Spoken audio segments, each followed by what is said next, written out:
Modern is one of Magic the Gathering's most skill-intensive, competitive, and expensive formats. Understanding the cards, the fine lines between Magic's rules, and more importantly your opponent are the defining factors on how you can win in this format. And I wanted to start winning. About 6 months ago, I started getting into the world of 1v1 Magic the Gathering. I picked up Standard pretty quickly and I was really enjoying it. I built a few different decks and I really fell in love with the competitive side of Magic the Gathering until they announced the implementation of Universe Beyonds into the Standard rotation, and then I was kind of turned away a bit. I won't really go into detail about why I disliked these ideas, but for me a really big one was the amount of Standard sets that were going into the rotation, which is just a little overwhelming for me. I also know these cards are going to make it into Modern, but I really think that Standard is going to be affected the most with all these changes with Universe Beyonds and the amount of sets we're getting each year now. Anyway, what I did was I pulled all my expensive Commander cards that I don't really play and all my old Standard decks, and I just sold them to buy Modern cards. But before I decided what deck I wanted to build, I really needed to learn what the fuck was going on in Modern.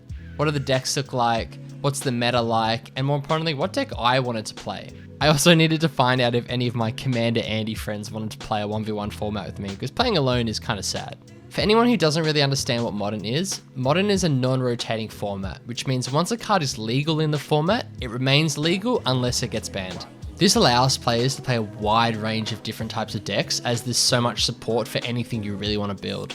Although the format was non-rotating, I was still under the impression that the meta does rotate when more modern playable cards do get released in different sets, which kind of skew the meta towards certain things like Boros Energy.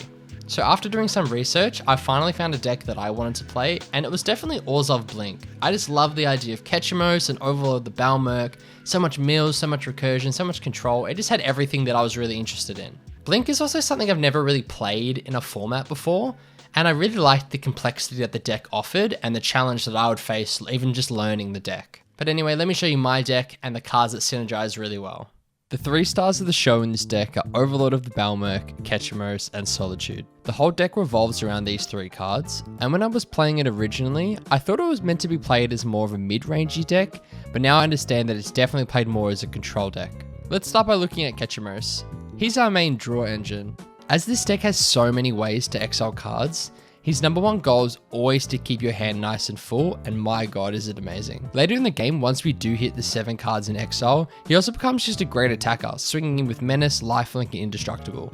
Secondly, Overlord of the Balmerk. When we impend him, he's a great mill engine earlier in the game, and once we remove the impend counters, he becomes a great beater. When this deck gives us the ability to exile him with cards like Thalia or Flickerwisp, the impend counters become largely irrelevant. Overlord is also just an amazing way to keep putting Solitude back into our hand and recasting it over and over again to keep the board in check. Finally, let's talk about Solitude, the most broken card ever. Solitude is just a great removal card, and having the ability to evoke it means its mana cost is also largely ignored. Evoke is a keyword ability that allows a player to pay an alternative cost for a creature spell. In this case, it's exiling a white card from our hand. If the evoke cost is paid, the creature is sacrificed when it enters the battlefield. It's pretty simple. However, after this creature enters the battlefield, and the evoke trigger is on the stack to sacrifice it, we have the ability to cast spells like Ephemerate, which can exile it and bring it back, which totally avoids the sack trigger and also gives us another ETB. So yeah, these are only some of the amazing synergies that the deck possesses, but I'll list the full deck list in the description for anyone who's keen to check it out. I was also fortunate enough to do some scrims with my friends over at After Hours, who were just also getting into Modern. The very first night, Dylan and I played a very slow best of 3 as we tried to learn what our decks did. I ended up losing 1-2 to his Golgari combo deck, and I cried myself to sleep while watching deck texts about Orzhov Blink. After all the practice I put in, I finally thought it was time to give it a whirl outside of my office. So this is how it went.